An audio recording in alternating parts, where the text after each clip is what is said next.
Welcome to the deep dive. Hello. Today we are unpacking the hidden machinery of how massive construction projects keep their finances from going off the rails. Right.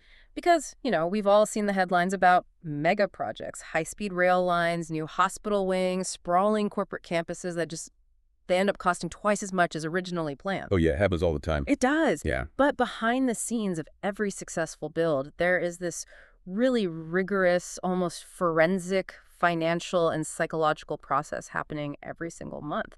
And that's our mission for you today. Exactly. We are diving into a cornerstone document for the people who actually manage those numbers. It's the 2015 UK RICS Professional Guidance Note on Cost Reporting. The Royal Institution of Chartered Surveyors. Right, the RICS. And even if you aren't building a skyscraper yourself, understanding how experts track millions of dollars in highly unpredictable environments, well, it's a masterclass in risk management, budget control, and behavioral psychology. The psychological aspect is often overlooked, I think, but it is deeply embedded in this whole framework. The document we're analyzing, it was designed specifically for the quantity surveyor, the QS. They essentially act as the financial guardians of a project. Yeah. And the RICS guidance note sets out a very clear minimum baseline for what a QS must deliver to you, the client. And it's not just a stack of receipts, right? Definitely not. It's not enough for them to just tally up current expenses. The minimum expectation is that they report all known construction costs, but also all anticipated costs. Yeah. And most importantly, the necessary risk allowances. Which is huge. It is. Furthermore, they got to do this on a strict recurring schedule. In the UK construction industry, the norm is to value work on a monthly payment cycle. So these reports have to match that rhythm. The QS is constantly forecasting the final outturn costs of the project month after month. Okay, let's unpack this. Because when you say cost report, I imagine most people just picture a giant spreadsheet. But the RICS framework actually breaks this down into a hierarchy of different reports. It depends on what specific lens you're looking through to manage the project. That hierarchy is crucial for preventing information overload. At the very foundational level, you have the construction cost report. Okay. This is strictly the historic and forecast costs incurred under the actual building contract. It's the bricks, the mortar, the labor, the direct adjustments to the physical build. Just the build itself. Exactly. But then you zoom out to the project cost report. This is the overarching view. It captures those construction costs, but it layers in land acquisition costs, agency fees, legal fees, project finance costs, and statutory fees. Now that distinction seems like it could create some friction. How so? Well, if I'm the client, isn't it frustrating to get a project cost report where the person handing it to me, the QS, claims no liability for half the numbers in it? Oh, I see what you mean. Because the guidance explicitly tells the QS to include a note drawing attention to those third-party costs and formally exclude liability for their accuracy. It can be frustrating, sure, for a client who just wants one throat to choke, so to speak, but it's a vital self-protection mechanism. And frankly, it enforces professional boundaries. That makes sense. You cannot hold a quantity surveyor responsible for a complex legal fee estimate provided by a real estate attorney, or a fluctuating interest rate modeled by a financier. The QS compiles the master document, but the guidance insists they clarify exactly where their expertise ends and another professional's begins. I can see how that forces the client to hold their other consultants accountable, rather than just blaming the QS when the overall budget shifts. Exactly. And below those two high-level reports, you have the more granular ones, like the budget holder reports. Right. This is where you slice the building up and assign the budget to specific design disciplines. Like the building services engineer gets the budget for the HVAC system, while the architect holds the budget for the interior finishes. It creates direct accountability. It does. But all of this rigorous reporting brings us to one of the biggest myths in construction, which the guidance tackles head-on, the illusion of the fixed price contract. Yes. A fixed cost in construction is rarely truly fixed once the shovels hit the dirt. Never happens. Right. The outturn cost, which is the final number you actually pay as the client, it's constantly being pushed and pulled by variable factors. And the RICS framework lays out several mechanisms for how these variables are handled. The most prominent are provisional sums. Provisional sums. These are cost allowances put into the original contract for work, where the design or specification simply isn't known yet. Which is a very practical reality. You can't delay breaking ground on a 5-year development just because you haven't finalized the specific lighting scheme in the lobby. You need a placeholder. Exactly. What's fascinating here is the incredibly strict distinction the RICS makes between undefined and defined provisional sums. This isn't just a matter of semantics. It has massive implications for your risk and your project schedule. A defined provisional sum means the design isn't fully finished, but the nature of the work, how it attaches to the building, and a rough quantity is known. So the contractor has some idea. Yes. Because it is categorized as defined, the contractor is legally deemed to have made allowances for it in their programming, which is their master schedule and their preliminaries. And preliminaries are the site running costs, right? Correct. The scaffolding, the management staff, the site security, they know this work is coming and roughly what it entails. So the contractor can't turn around later and argue that installing those lobby lights delayed their schedule and therefore they need more money to keep their management staff on site for an extra week. Precisely. They're already on the hook for accommodating it. But an undefined provisional sum is the exact opposite. The information simply isn't there yet? Not at the time of signing. Ah. So in that scenario, the contractor is deemed not to have made any allowance in their schedule or site running costs. Wow. Yeah. So when you finally instruct that undefined work, it is highly likely to trigger a valid claim from the contractor for extra time and preliminary costs. A good QS has to track these undefined sums obsessively. They adjust the risk forecast the second the design starts to materialize. Okay, beyond provisional sums, you also have prime cost sums. The guidance handles these with surgical mathematical precision. Let's ground this with an analogy for you listening. Say you are building a commercial office space. So? You know you need 500 linear feet of reception desk. The extent of the work is perfectly known, but you haven't decided if you're going to use a standard composite material or imported marble. Right, common scenario. The contractor puts in a prime cost sum to cover the raw material supply, while their labor to install it is built into their fixed contract rates. How does the QS mathematically handle the adjustment when you finally choose the imported marble? The guidance outlines a very rigorous formula to ensure fairness. First, the QS calculates the supply-only costs of the actual specified material, the marble, and they must include an appropriate allowance for waste as marble cracks. Right. Then, they take the contractor's original unit rate for the reception desk and subtract the original prime cost sum amount that was assumed for the materials. They then add in the newly calculated cost for the actual marble. Got it. Finally, they multiply that revised rate by the actual quantity of the work installed. You're essentially lifting out the placeholder number for the material and meticulously dropping in the real number, all while rigidly preserving the contractor's original pricing structure and profit margins for their labor. That prevents the contractor from artificially inflating their labor costs just because you chose a more expensive material. Exactly. It keeps the variables isolated. Now, speaking of things that can drastically alter your budget, we need to address day works. Oh, day works. The term itself sounds like a frantic scramble on a building site. It is often exactly that. Day works are monetary allowances for unknown, ad hoc work that has to be instructed immediately. Work where standard contract rates simply don't apply. Because it's too weird or unexpected. Right. You cannot value this work using the original contract framework because the task is so out of left field. Instead, it is valued based on the basic raw rates of the labor, plant equipment, and materials used, plus percentage uplifts for overhead and profit. The danger there is pretty obvious. If contractors are getting paid based on how many hours they log, plus a guaranteed profit percentage, the incentive is to stretch the work out. Absolutely. That's why the RICS guidance requires the QS to play detective. The source lists a rigorous checklist a QS must perform on a day worksheet before approving it for your cost report. They have to be very thorough. Yeah. They have to verify that the sheet was actually signed and approved by the client's site representative. They check that the basic rates for labor and materials match the pre-agreed contract parameters. They verify the correct overhead percentages were applied. And crucially, they have to ensure the work was actually instructed by you and that Dayworks was even the appropriate contractual mechanism to value it in the first place. It's a massive area for potential cost leakage, if not monitored tightly. You do not want a contractor charging day work rates, which generally yield higher margins for them, for work that should have been covered by their standard, competitively tendered fixed rates. Here's where it gets really interesting, though. We've talked about variables that are built into the initial contract, but what about fundamental changes? Variations. Right. You, the client, suddenly want an extra floor added, or the ground conditions are terrible and the structural foundation needs a total redesign. The guidance distinguishes between formal contract instructions and anticipated instructions, sometimes called early warnings. This distinction separates a basic accountant from a strategic quantity surveyor. The guidance insists that the QS cannot wait for the formal paperwork or the official contract instruction to catch up to reality. They have to look ahead. Exactly.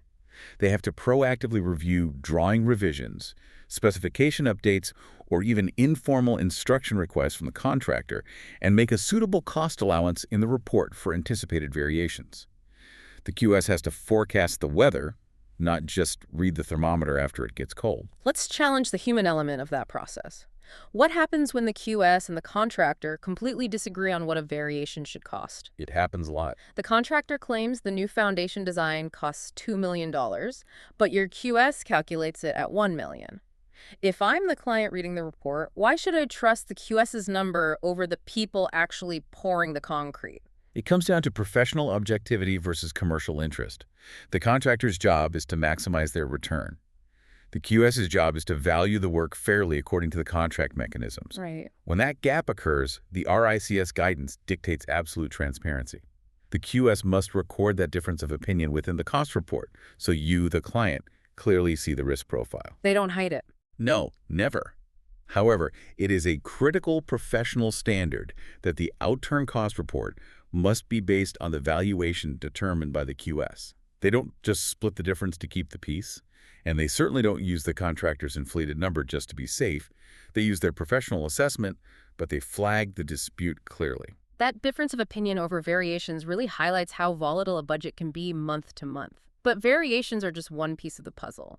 What happens when the project doesn't just change but grinds to a halt? In the industry, this is known as loss and expense. The project is delayed by 6 months because of a major design change, and the contractor is bleeding money keeping their tower cranes on site and their management team employed week after week. Loss and expense claims are notoriously difficult to untangle.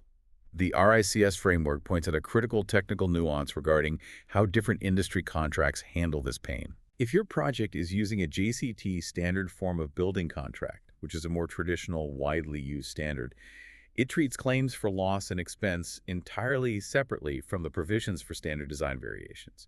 You have to evaluate the extra concrete separate from the time delay. Got it.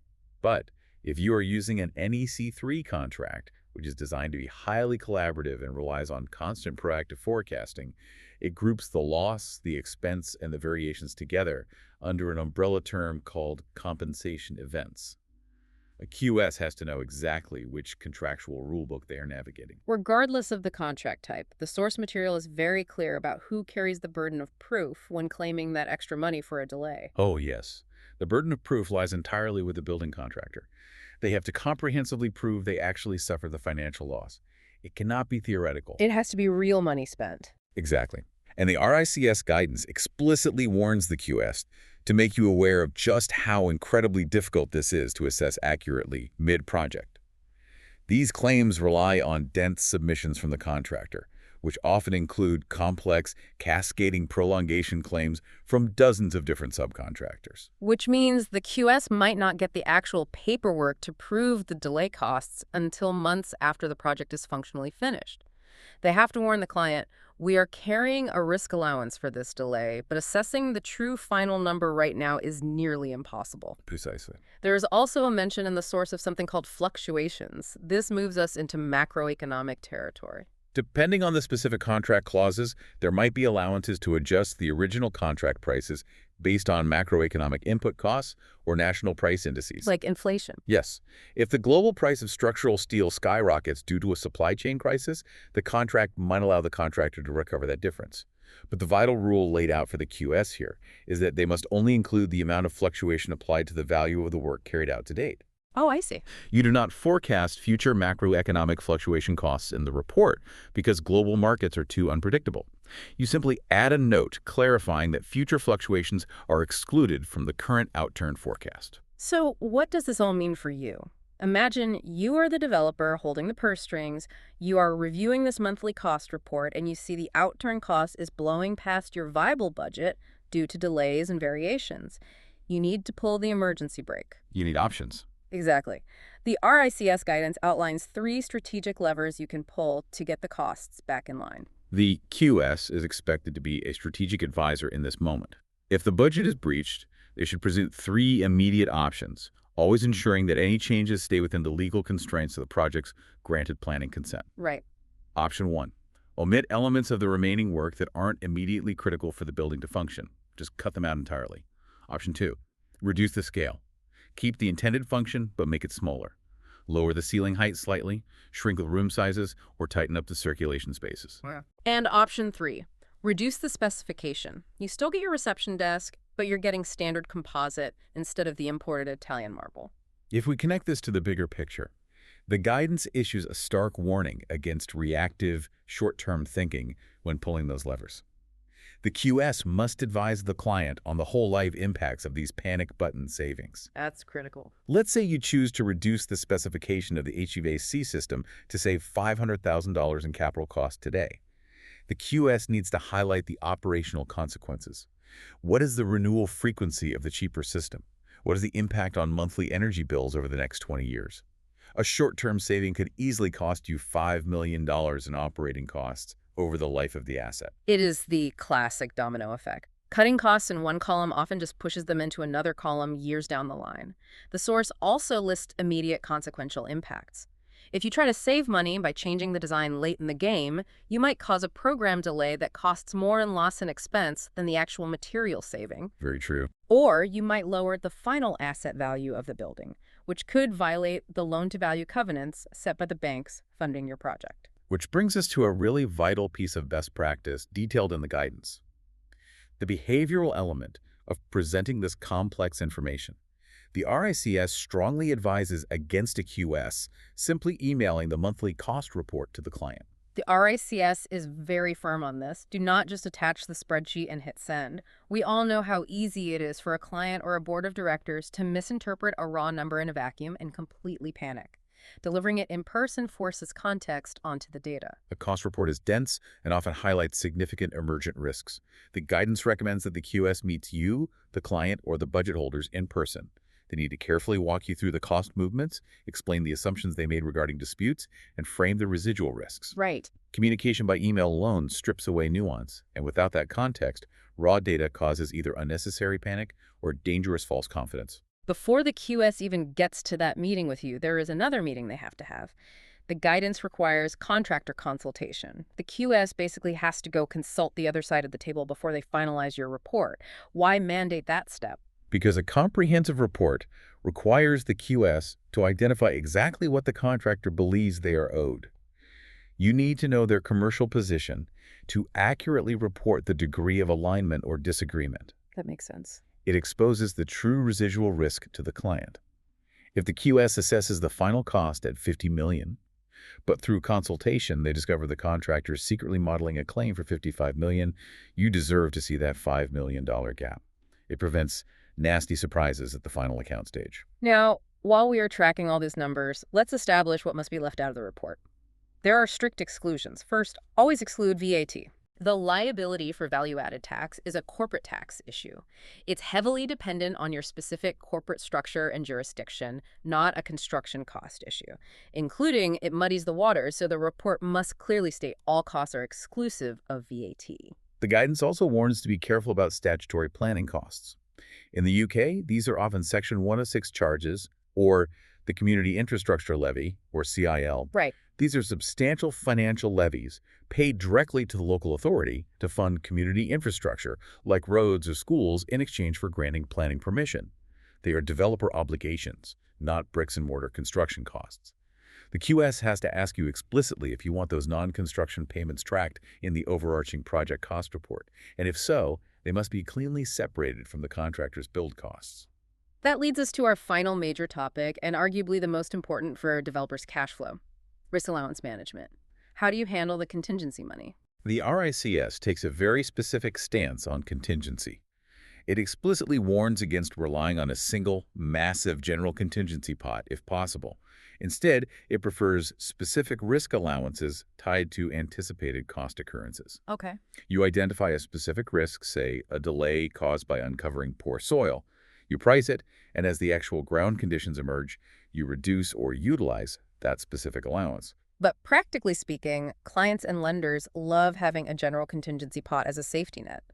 If you insist on having one, the guidance outlines two accepted methods for how the QS should report on its utilization. The first is the maintenance method. Right. If a surprise cost pops up, you pay for it out of the general contingency, and you just maintain whatever balance is left over, holding it there until the very end of the project. The second method, however, is far more strategic for portfolio management, the progressive release method. Here, you still cover surprises from the pot, but you also proactively reduce the total size of the contingency pot as the project progresses and the risk profile shrinks. The QS might advise releasing the risk allowance pro rata to the percentage of the master schedule completed, or the percentage of costs spent. So if you are 80% done with a massive commercial build, the structure is up, the roof is on, the major risks are behind you, you don't need to keep a massive multi-million-dollar contingency pot locked up in an escrow-like state anymore. Exactly. The distinct advantage here is capital efficiency. By progressively releasing the general risk allowance, the QS frees up capital for the developer. You can unlock millions of dollars at that 80% mark and use it to acquire your next plot of land, or reapply it to enhance the current building's marketability. It prevents your capital from gathering dust unnecessarily. It is all about tracking the project as the final account merges and cost certainty increases. Which is the ultimate goal of the entire reporting cycle. And this raises an important question, something for you to mull over long after this deep dive ends. The entire RICS cost reporting framework is incredibly rigorous. It is designed to manage an environment of high unpredictability while attempting to maintain the illusion of a fixed price contract agreed upon on day one. Right. But does our industry-wide reliance on that very illusion actually create the adversarial, claim-heavy, highly defensive behavioral environment that requires such intense forensic cost reporting in the first place? If we accepted total uncertainty at the start and procured buildings collaboratively rather than competitively, would we actually build more efficiently? That is a brilliant shift in perspective to end on. A massive thank you to you, our listener, for joining us on this deep dive into the RICS guidance on cost reporting. Whether you are managing a multi-million-dollar infrastructure portfolio or just trying to navigate the risk profile of your next major investment, we hope you can apply these rigorous tracking, behavioral, and forecasting principles to your own complex projects. Till next time.